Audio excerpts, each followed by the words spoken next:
हमने जो पढ़ा था वो था जो स्पेशल इंटीग्रल्स थे। अब ऐसे स्पेशल इंटीग्रल्स के लिए जिसमें केवल न्यूमरेटर में 1 था वो करे थे। इसके बाद हमने वो किए थे जिसमें न्यूमरेटर में x की टर्म है, लेकिन ध्यान क्या रखना है कि degree of numerator is always smaller than degree of denominator, है ना। वो हमने देख चुके थे।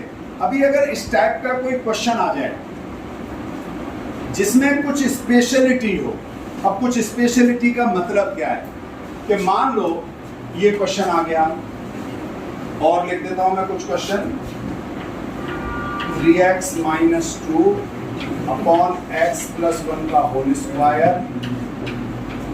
x प्लस 3, या फिर इसके साथ साथ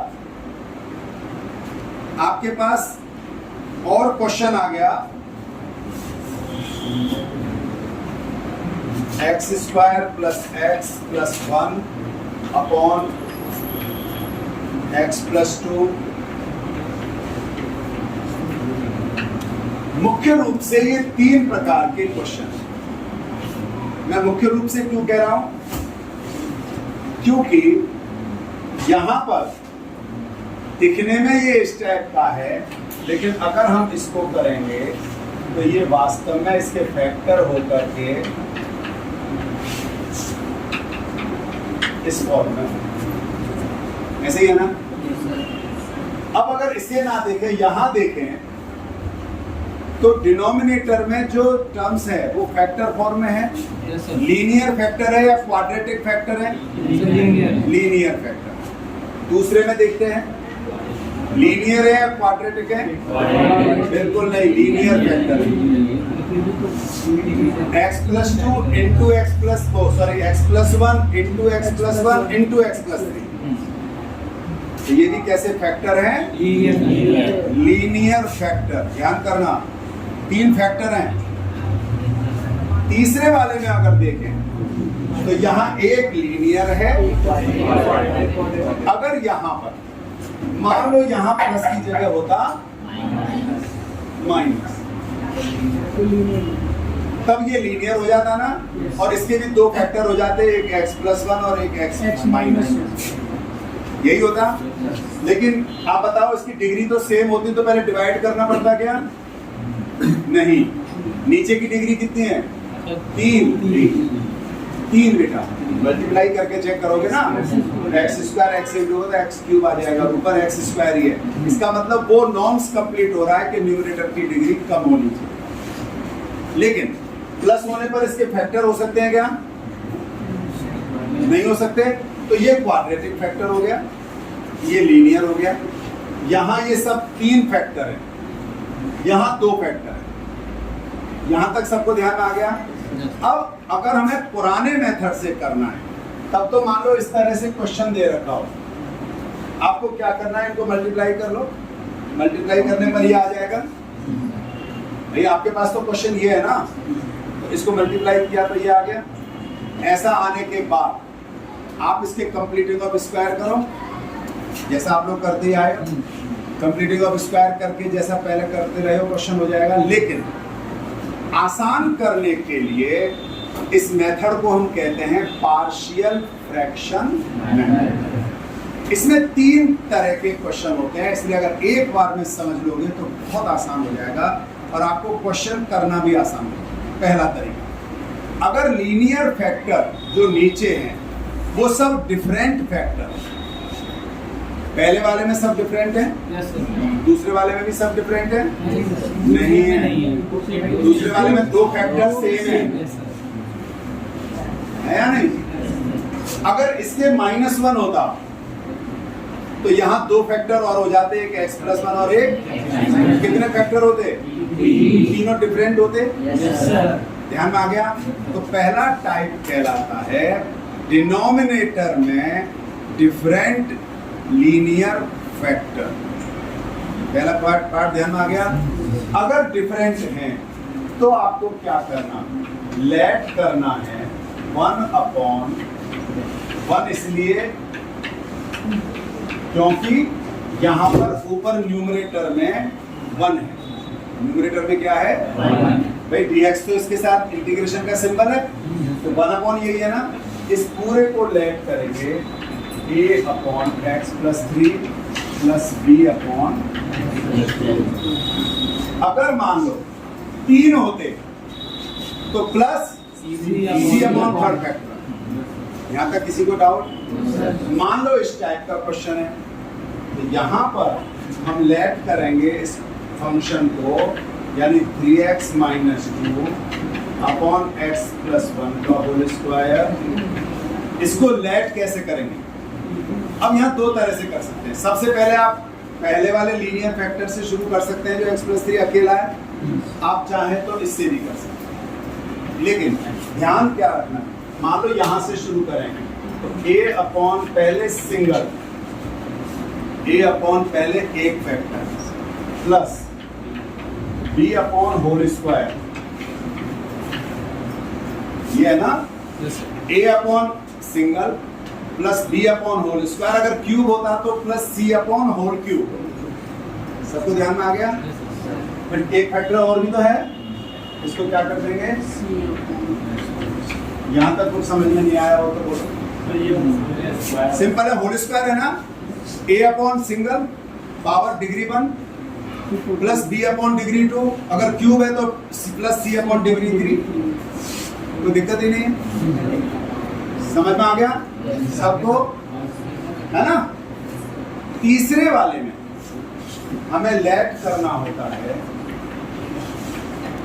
x² + x+1 अपॉन जो, अच्छा ये तो पूरा ही है। यहां क्या ध्यान करना, जो लीनियर है उसके लिए तो a आ जाएगा, a/x+2। लेकिन जो क्वाड्रेटिक होता है उसके लिए दो आर्बिट्री कांस्टेंट लेने पड़ेंगे, एक x के साथ और एक बिना x के। अर्थात एक के बाद दो आर्बिट्री यानी b और c मान लें, तो इसके लिए लिखेंगे हम dx + c/x²। अगर क्वाड्रेटिक फैक्टर है तो जो ऊपर आएगा वो केवल एक सिंगल आर्बिट्री नहीं आता, क्योंकि x² का जो हम देखा तो x रह जाता है ना, इसलिए dx + c। आप चाहें तो इसको पहले लिख सकते हो ax + b/ ये लिख करके प्लस c/x+2 लिख सकते हैं। यहां तक लेट करना समझ में आया? एक चीज समझ में आ गई। अब इसके बाद मैं क्या करता हूं, बीच वाले क्वेश्चन को सॉल्व करता हूं, तो बाकी सब अपने आप ही हो जाएंगे, है ना। तो मैं इन सबको तो मिटाता हूं। हाँ बोल। मिटाने के बाद समझ में क्यों आता है? पहले जब बार बार पूछता हूँ बेटा कुछ नहीं आता है तो पूछ लो, तब क्यों नहीं पूछते? चलो बोलो। ये समझ में नहीं आया? कुछ समझने की जरूरत नहीं है, एक सिंपल सा है। इसमें x+1 की कितनी थी पावर? 2 थी। तो एक बार सिंगल पावर वेरिएबल के साथ लेट करना है, प्लस b/ उसका होल स्क्वायर करना है, और अगर क्यूब होता तो प्लस c/होल क्यूब करना है। अब क्यूब करना है वो आगे समझ में आ जाएगा, पर ये पक्का है क्योंकि सेम फैक्टर था ना। अच्छा कई बार ऐसा भी होता है x+1 × x+1 × x+3 3 बार लिख दिया, तो ध्यान करना a/x+1 प्लस b/x+1 नहीं लिख सकते, आपको स्टैंडर्ड फॉर्म में ही लिखना है, यानी x+1 का उसको होल स्क्वायर करके a/x+1 plus b/x+1 whole square. जितनी पावर है, अगर तीसरा है तो वही पहले डिग्री 1, दूसरे में डिग्री 2, तीसरे में डिग्री 3। मान लो ये कुछ नहीं होता, केवल क्यूब होता, चलो ये भी नहीं होता, तो तीनों में आता a/x+1 plus b/x+1 whole square plus c/x+1। यहां तक कुछ समझ में नहीं आया हो तो अब क्लियर है? आगे चलते हैं। अब मैं इस क्वेश्चन को कर देता हूं तो शायद आपको और आसानी हो जाएगी कि आगे क्या करना। अब अगर ध्यान से देखो, इसका एलसीएम क्या होगा उधर वाले? यही होगा। अगर तुमने यहाँ, अब जो मैं कारण बता रहा था, अब कारण समझ में आएगा। अगर ये नहीं लिखा होता केवल यहाँ x प्लस 1 ही लिख करके छोड़ देते तो एलसीएम आता x plus 1 into x plus 3। हाँ 3। और मान लो आपने केवल एक करके छोड़ दिया होल स्क्वायर करके, तो होल स्क्वायर के कारण से वो लीनियर नहीं रहा। एक प्रकार से कहने कोई तो लीनियर है, कहने कोई लीनियर है ना,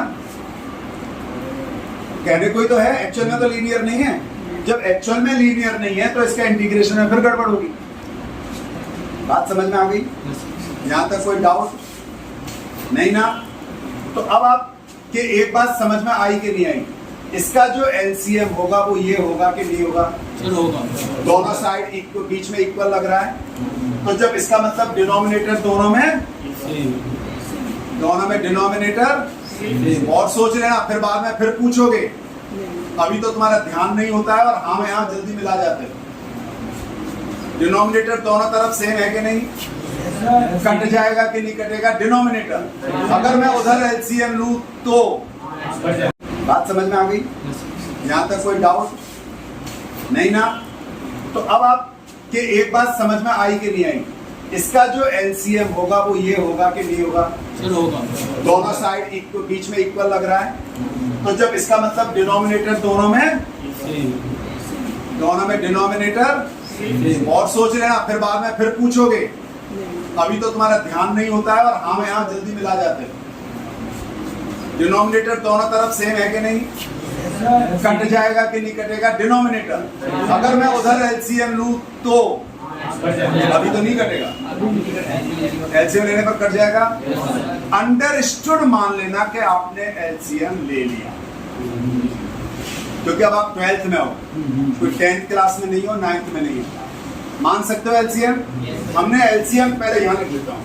मान लो एलसीएम ले लिया, तो एलसीएम तो यहाँ से चेक कर लेना, वहां से मत देखना, नहीं कंफ्यूज हो जाओगे। एलसीएम तो ये है ना, चेक कर लिया तो x प्लस 1 नीचे है तो x प्लस 1 हट जाएगा, एक x प्लस 1 तो बचेगा, इंटू x प्लस 3 बचेगी, ऊपर क्या है into x plus 1 into x plus 3।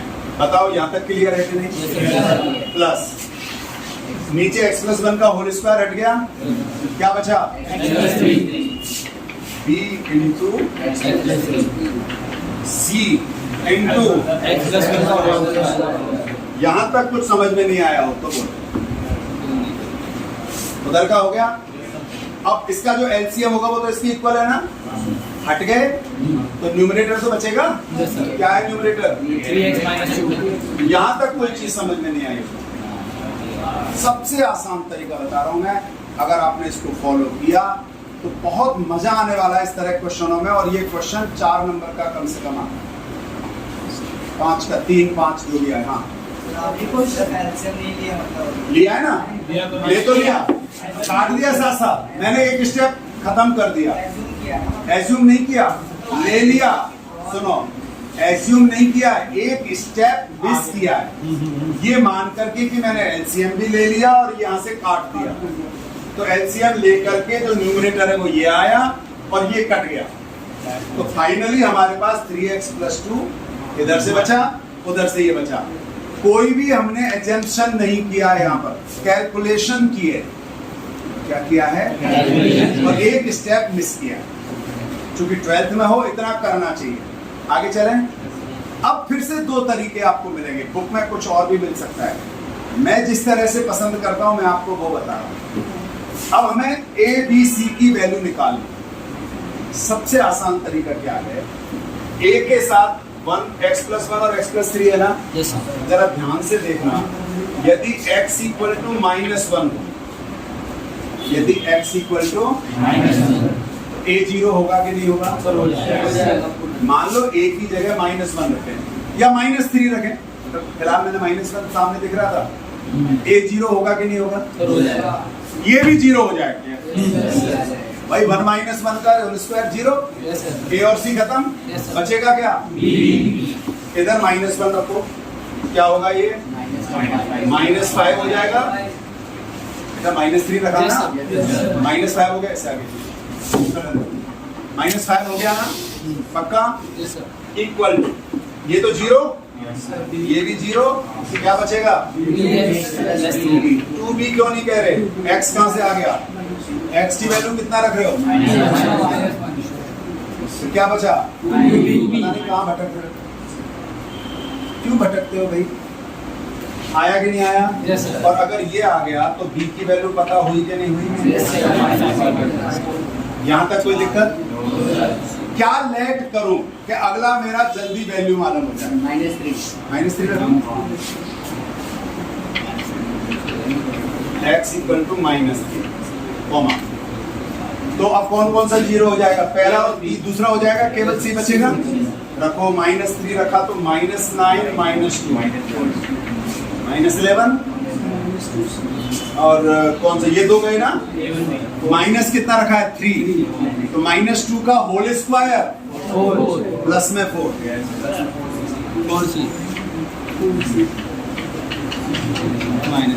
बताओ इससे आसान तरीका हो सकता है ए और बी सी की वैल्यू निकालो?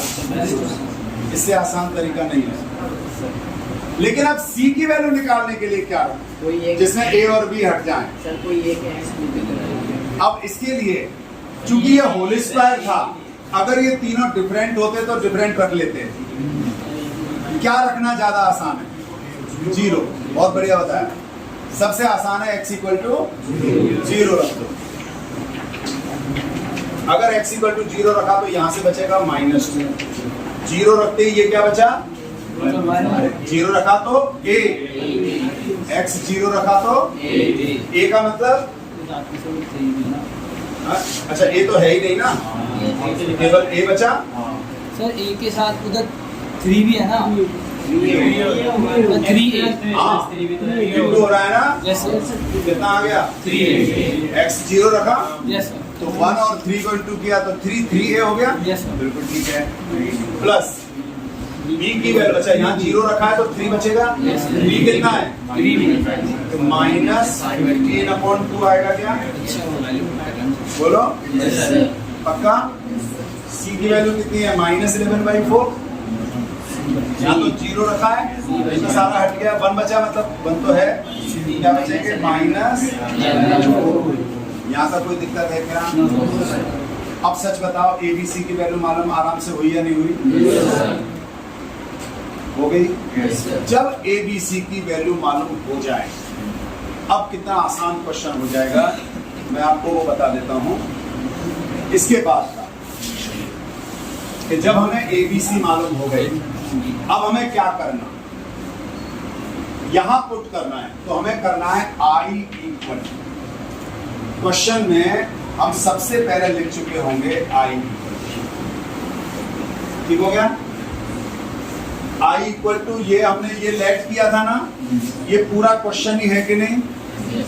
इसको इसी फॉर्म में रख देते हैं। कैसे? I equal to integration. पहला क्या लिख रहा है? पहला क्या है? ए यानी, अच्छा वैल्यू निकाली नहीं क्या पूरी? किसी बच्चे ने निकाला है क्या? 11/2 आएगा। कर ली? चलो ये सॉल्व कर चुका है, मान लेता हूं कि इसका सही है। प्लस में माइनस में रहे, मान लेते हैं कि ये सही है। कैलकुलेशन तुम कर लेना। तो अब ध्यान करो, 12। अब एक बात मान के चलो कि ये कोफिशिएंट आएगा तो कांस्टेंट ना, x तो नहीं आना, तो फिर हम इंटीग्रेशन से पहले ही क्यों नहीं डालें? क्योंकि a आना है ना। 11 upon integration dx upon x plus 1। Integration लगा दिया ना। अब b की वैल्यू क्या है? -5/2 dx अपॉन x प्लस 1 का होल स्क्वायर, फिर माइनस c की वैल्यू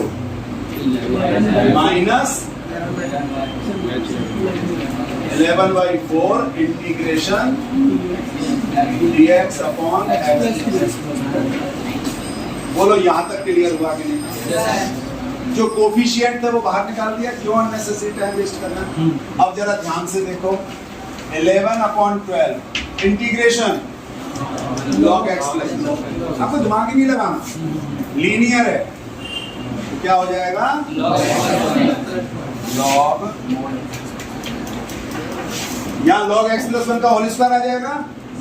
हाँ सर, हाँ सर, हाँ सर, इससे पता लग रहा है कितना पढ़ रहे हो। हाँ सर, होल स्क्वायर है, लीनियर में आता है, तो ये मानो कि इसकी पावर को ऊपर ले गए, पावर कितनी हो गई -2, और इंटीग्रेशन करते समय +1 करते हैं, +1 करा तो कितनी पावर हो गई अपॉन में -1, है ना।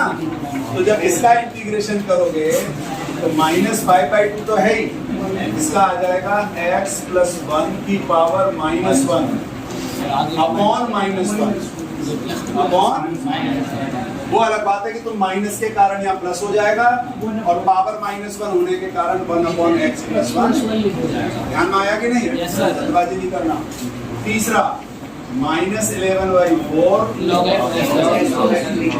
प्लस c, आंसर क्या जरूरत है मुझे कैलकुलेशन करने की और आंसर पीछे से मैच करने की, क्यों मैच करूंगा, थोड़ा पॉज कर। हमने क्या काम किया, पहले नीचे फैक्टर देखे, लीनियर फैक्टर थे तो a/b/c हो गए, क्वाड्रेटिक था तो उस तरह से आ गया। एलसीएम मान करके हमने डिनोमिनेटर दोनों तरफ से हटा दिया, लेफ्ट का न्यूमरेटर उधर के एलसीएम लेने के बाद के इक्वेट कर दिया। उसके बाद एबीसी अपनी मर्जी से लेट कर ली, जो भी वैल्यू हमने लेट की वैल्यू मालूम हो जाएगी। अब चूंकि इस तरह से, अब ये इसमें तो और भी आसान हो जाएगा, इस टाइप में तो मान लिया a की जगह यही आया होता तो -11/4 log x + 3, b की value -5/2 log x + 2 + c, answer. तो ये पार्शियल फ्रैक्शन के द्वारा क्वेश्चन को आसानी से हम सॉल्व कर सकते हैं। आप सब इसकी प्रैक्टिस करना।